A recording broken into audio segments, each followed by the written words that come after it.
누구세요? 반갑습니다. 3대 운동 말씀 전하러 왔습니다. 야, 반갑습니다. 오해준 관장입니다. 자, 반갑습니다. 오해너짐 이경 코치입니다.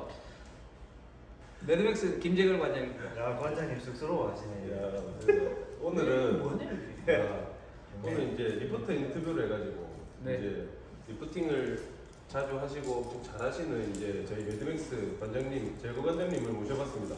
오늘 이제 인터뷰 1호로 이제 관장님을 섭외했는데 이제 1호야? 궁금한 것에 대해서 네, 맞습니다. 한번 물어보도록 하겠습니다. 네. 아무래도 부산을 대표하는 리프팅 체육관 아니겠습니까? 야, 맞습니다. 야, 좋습니다. 야, 먼저 이제 관장님께서 이제 파워리프팅을 하시게 된 계기가 어떻게 되십니까?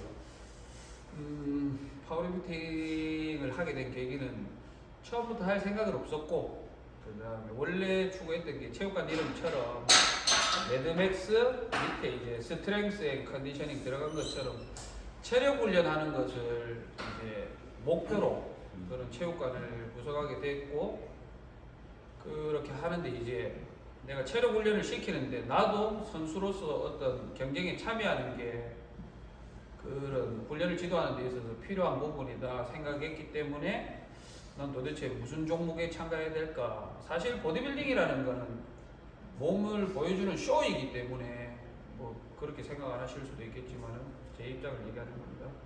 몸을 가꾸고 보여주는 쇼이기 때문에 다양한 체력 요소가 포함된다고 보기는 힘들거든요.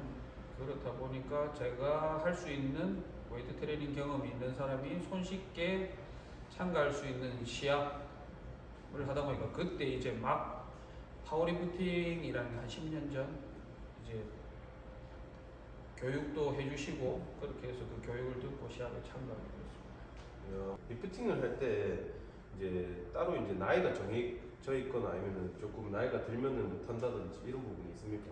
파워리프팅이라는 건 이미 시합 룰이 있는 경기 종목이고 예. 파워리프터를 위한 SNC가 있거나 아니면 육상 선수를 위한 SNC가 있는 거지. 예. 리프팅 그 SNC 훈련이랑 그 파워리프팅 종목에 관련된 것은 좀 구분해 줄 필요가 일단은 있는 것 같고, 예. 방금 했던 질문이 나이가 네. 관련이 있는가, 네. 그거에 대한 답변을 하자면은 우리가 가장 늦게까지도 발달시킬 수 있는 체력 요소가 네. 보통 근력이라고 얘기를 하거든요. 그래서 대부분의 이런 중량을 드는 종목의 선수들을 보면 스트롱맨이라든지 아니면 파워리프팅 그런 종목의 선수들을 보면 제법 그 커리어 하이를 찍는 시점이 뒤쪽입니다. 다른 종목에 비해서. 그러니까 체조라든지 어떤 되게 순발력이나 민첩, 몸의 어떤 고도의 해봉성을 요하는 종목들은 대체로 20대 초중반이 넘어서면 벌써 뭐 은퇴를 해야 된다, 뭐 어쩐다 하는 그런 얘기를 하는데, 이런 힘쓰는 종목, 근력하고 연관되어 있는 종목들은 보통 30대 중후반, 40대 초반까지도 오픈이라고 부르는 굉장히 강한 그런 데 참여할 수 있기 때문에 나이는 솔직히 그 흔히 하는 말로 지금 시작하는 게 제일 빠르다, 그렇게 말하면 될 것 같아요. 야, 그러면 이제 나이대는 따로 없고 이제 다들 뭐 나이가 적거나 많거나 다 할 수 있는 그런 운동이라고 생각하면 되겠습니까? 그런 운동인데 잘 배워야지. 야. 뭐 오에노라든지 뭐 우리 매드맥스 맞습니다. 야. 그런 전문적인 체육관에 가서 제대로 배운다면은 언제든지 시작해도 굳이 따로 위험할 필요도 없고 참 좋은 운동이죠. 리프팅을 하시는 분들 중에서는 그래도 이제 나이가 그래도 조금 많은 편이시지 않습니까? 그러면은 이제 리프팅을 하실 때 지금 나이가 이제 40을 이제 지나셨잖아요. 네. 근데 지나신 거에도 불구하고 이제 리프팅 할 때 이제 어디 아프시다던가 이런 부분 있으십니까? 아픈 거는 운동을 이탈할 정도, 그러니까 훈련에 이탈할 정도로 아픈 거는 거의 없고 네. 자잘하게는 계속 아픈 거죠. 그리고 계속 조금 뭘 그렇게 쾌적하게 상쾌하고 쾌적하게 야, 운동하게 자기가 오래 하다 보면 이제 훈련을 이어갈 수 있느냐 훈련을 이어갈 수 없느냐 그걸 이제 잘 알 수 있게 되거든요. 예.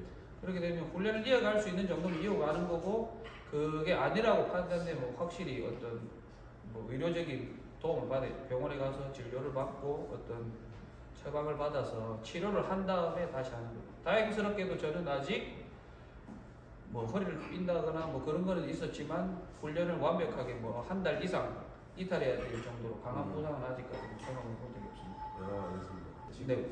팔도 이제 나이에 비해서 엄청 굵으시고 뭐 다리도 마찬가지고 그런 거 있어서 이제 평소에 이제 식단을 어떻게 들고 가시는지. 자, 일단 먼저 팔을 얘기하자면은 약을 쓰지 않는 어떤 보디빌더들을 보면 예. 그래도 가장 그나마 그런 약물을 쓰는 빌더들하고 비교해 봤을 때 그나마 좀 차이가 덜 나는 부위가 팔이에요. 팔. 예. 팔 같은 건 보면 근육은 이 덩어리가 자체가 작다 보니까 회복도 좀 빠른 것 같고 그러다 보니까 좀 더 강도 높은 훈련들을 자주 할 수 있었던 것 같아요. 그래서 팔이 굵으면 멋있어 보이잖아요. 멋있어 보이니까 어릴 때부터 운동을 하다 보니까 그런 로망이 있어서 팔 운동을 그냥 열심히 했던 것 같아요. 무겁게 많이. 예. 그러다 보니까 그냥 팔이 커졌던 거고 다리 같은 경우에 솔직히 뭐 오히려 뭐 별거 없지. 팔은 다리는 가는 편이에요. 그래서 뭐 식단 얘기하면 솔직히 할 말 없어요. 전에 다른 데서도 인터뷰 했을 때 예. 그거 답변 드린 적이 있는데 예. 뭐 프로테인에 미숫가루 타 먹고 뭐 밥 먹을 때 단백질이 없으면은 뭐 참치 캔이라도 따서 같이 먹는다든지. 그래서 어쨌든 매 끼니마다 그렇게 뭐라도 들어가 있는 균형이라도 잡혀 있는 그런 형태를 추구하지 막 대단히 그렇게 참 챙겨 먹고 뭐마다 막 가방 안에서 단백질 제품이 막 이렇게 나오고 그런 타입은 아니에요. 심지어는 뭐 프로테인을 마셨는데 탄수화물이 먹을 게 없다. 그냥 뭐 과자 같은 것도 먹기도 하고 그렇게만 맞춰지기만 하는. 근데 계속 그런 식은 아니라는 거죠. 그래서 되도록이면은 정상적인 식사를 할 때는 섬유질이 들어가 있는 걸 좀 먹으려고 노력해요. 그럼 섬유질을 하면 또 막 사람들이 와 샐러드 같은 거 먹나? 뭐 아니야, 물김치 먹어. 오. 야, 꿀팁이네. 야, 좋은 어. 팁. 예. 그러니까 뭐 요즘 같으면은 뭐 열무김치 같은 거 예. 그런 거랑 밥이랑 먹으면은 요즘 또 보면 나트륨이 그렇게 잘못된 게 아니라는 뭐 연구 결과들도 좀 나오는 것 같더라고요. 뭐 김치를 먹으면 그렇게 막 소금이 되게 절여진 김치가 아니라 물김치 같은 종류는 충분히 섬유질 섭취하는 수단으로 좋게 보고 있습니다. 야, 물김치 꿀팁입니다. 야, 좋습니다. 물김치 많이 드십시오. 그냥 물김치와 식단을- 발두, 단백질. 맞습니다. 보통 식단은 그냥 단백질로 이렇게 드시려고 하시고 제 3자 입장에서 봤을 때 매드맥스를 보면은 이제 네. 엄청난 이제 열기와 사람들이 이제 조금 흥분된 모습도 볼 수도 있고 그런 것들을 이제 초심자들이 봤을 때는 조금 거부감을 느낄 수도 있거든요. 그런 초심자에 대해서 이제 초심자가 여기 들어오고 싶은데 무서워서 좀 그렇다 하는 초심자들에게 한마디 해주신다면. 그렇게 보이는 건 어쩔 수 없는 것 같아요. 네. 그렇게 해서 먹고 살고 있기 때문에. 네. 그렇게 해서 먹고 살고 있기 때문에 그걸 함부로 네. 어떻게 조정할 수 없는 입장입니다. 네, 맞습니다. 그래서 이제 뭘 프로모션 같은 거를 할 때 이제 회원권 모집을 할 때 네. 초보자를 위한 클래스가 따로 있다라는 식으로 그렇게 별도로 모집을 하면 했지. 예. 딱히 체육관이 가지고 있는 색깔 자체를 흐릿하게 만들면서 뭐 그런 대상을 모집할 생각까지는 아직은 없습니다. 대신 그 저희 체육관은 다른 체육관이 뭐 트레이너, 코치, 뭐 크로스핏 선수들도 오고 MMA 선수들도 오고 이렇게 하는데 그걸 반대로 생각하시면 돼요. 믿고 배울 수 있는 체육관. 이라서 믿고 배울 수 있는 체육관이라서 동종업계에 있는 비슷한 업계에 있는 그런 전문가들도 저희 체육관에 와서 운동을 하고 있다. 그걸 뭐 저런 사람들 다니는 장소에 내가 가도 될까? 와도 됩니다. 그래야지 제대로 배우는 거예요. 야, 트레이너들이 다니는 체육관에 여러분들 다니셔야 됩니다. 아, 좋습니다. 맞습니다. 그럼 매드맥스라는 이제 매드맥스의 목표라는 게 있을까요? 어떻게? 그건 이제 인스타 페이지에도 네. 적어놓긴 했는데 여분의 체력은 삶을 풍요롭게 만든다. 그러니까 요즘같이 이제 고다되고 막 스트레스가 높아져 있는 시대에는 스트레스를 이겨낼 수 있는 능력이 중요한데 스트레스를 이겨낼 수 있는 가장 기본 근간이 체력이라고 보거든요. 체력이 좋은 사람은 스트레스에 좀 더 강하게 저항할 수 있고 흡수할 수 있다. 뭐 탄력성이 좋다고 하는데 회복을 잘 시키고 잘 버텨나가는 거예요. 뭐 예를 들자면은 스트레스가 아주 높아서 체력이 약해서 스트레스를 받아서 거의 탈진한 상태에서 집에 들어간다면 더 이상 할 수 있는 게 없죠, 그죠?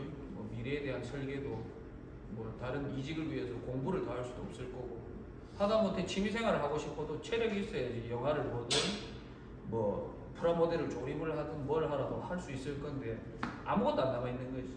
그렇다면 이제 체력이라도 있다면 그런 뭐 여가 생활을 하든지 자기 미래를 대비한다든지 뭐 그렇게 할 수 있다고 보는 거죠. 그래서 여분의 체력은 삶을 풍요롭게 만든다. 그래서 매드맥스가 추구하는 바는 그런 여분의 체력을 길러주는 곳, 그걸 목표로 하고 있습니다. 좋은 말씀이신 것 같아요. 네. 체력이 삶의 질을 바꾸는 게 확실한 것 같습니다. 그러면 이제 쇼다운을 봤을 때 네. 저는 참 좋은 취지라고 생각하거든요. 차후에 이제 매드맥스의 쇼다운에 계획이 있습니까? 쇼다운을 맨 처음에 계획한 건 뭐 제가 되게 창의적인 사람이라서 뭘 그렇게 만들어낸 게 아니라 제가 전에 몸담고 있던 단체에서 보면은 일반인들이 참여할 수 있는 체력 테스트가 있었어요. 그런 걸 해봤을 때 사람들이 자기가 열심히 훈련한 걸 어딘가에 이렇게 보여주거나 스스로 확인받거나 그런 자리가 필요하다라고 느꼈어요, 그때. 근데 이걸 좀 더 많은 사람이 한 장소에서 모여서 하면은 훨씬 더 재밌지 않을까라고 그때도 생각했고, 그때 그 체력 테스트를 할 때도 되도록이면은 다른 지역에 어떤 비슷한 운동을 하고 있는 사람들까지 제 인맥으로 그렇게 오게끔 해가지고 모여서 했을 때 되게 즐거웠던 기억이 있거든요. 그래서 그걸 이제 내 체육관에 이제 가족들이 늘어나니까 오에노짐도 마찬가지로 매드맥스의 어떤 그 가족으로 들어와 있는데 지금 총 8개 지점, 저까지 포함하고 9개 지점이 형성이 돼 있으니까 이 정도면은 모이면은 대략 한 180명에서 200명 정도 모이게 되는데, 그런 사람들이 순위가 없잖아요. 우리는 쇼다운은 순위를 매기는 게 아니라 말 그대로 자기가 훈련한 걸 그 보여주는 자리예요. 그러다 보니까 서로 응원하고 그다음에 기뻐하고 뭐 그런 거 보니까 제가 좋고, 그리고 앞으로는 좀 더 이벤트를 지금 단순하게 3대라고 부르는 파워리프팅 시합의 룰의 형태를 빌려서 그 행사를 진행하고 있지만 좀 더 다양한 이벤트, 예를 들자면 뭐 스트롱맨 시합에 나오는 그런 이벤트들을 조금 차용을 한다든지 해서 그대로 사용하기에는 어쨌든 일반인들한테 부담이 크니까 좀 더 즐길 거리가 많은 행사로 만들려고 계획 중에 있습니다. 야, 좋습니다. 매드맥스 차후에 쇼다운이 참으로 좀 기대되는 이제 답변이었던 것 같습니다. 야, 170명짜리 채널에 제가 그다지 홍보하고 싶은 생각은 별로 없고요. 그냥 이 사람들이 다 잘 됐으면 좋겠어요. 야, 감사합니다. 다음에 열심히 하겠습니다. 다음에 인터뷰 왔을 때는 한 5,000명일 때 인터뷰 왔으면 좋겠어요. 감사합니다. 많이 봐주세요. 많이 봐주세요. 매드맥스 화이팅! 참 마음이 착하신 분이시네요. 야, 맞습니다. 다음엔 장비도 좀 업그레이드해서 마이크도 달고 조명도 좀 들고 오고 삼각대도 좀 챙겨 오시고. 리프팅 전도사 화이팅! 야, 됐습니다. 매드맥스 연산점에서 이제 코치를 하고 계신 강민 코치님이십니다. 반갑습니다. 안녕하십니까. 자, 그 매드맥스 연산점 어떻습니까? 간략하게 소개 한번 해주시죠. 매드맥스 영상점은 그 부산의 전략적 요충지이자 그 이제 가장 중심에 위치해 있습니다. 전략적 요충지가 무슨 말이죠? 부산 어디서든 이제 지하철만 타고 오면은 편안하게 오실 수 있습니다. 뭘 배울 수 있다고요? 뭘 배울 수 있다고요? 저희는 이제 뭐 리프팅을 기본적으로 잘 배우실 수 있고, 거기에 이제 좀 더 이제 나아가면은 좀 더 필요한 그런 체력 요소들을 단련할 수 있는 그런 체육관입니다. 야, 감사합니다. 네. 감사합니다. 야, 마지막으로 그 시그니처 포즈 한번 해주시죠. 시그니처 포즈는 네. 이렇게 손을 벌려서 네. 이렇게 네 번째, 세 번째 손가락이 꽂으셔야 이게 돼요. 뭐예요 이게? 이게 웨스트 사이드 바벨에서 들고 있는 이 핸드 시그니처 포즈입니다. 그리고 엄지손가락 이렇게 야, 알겠습니다. 감사합니다. 네, 감사합니다. 예.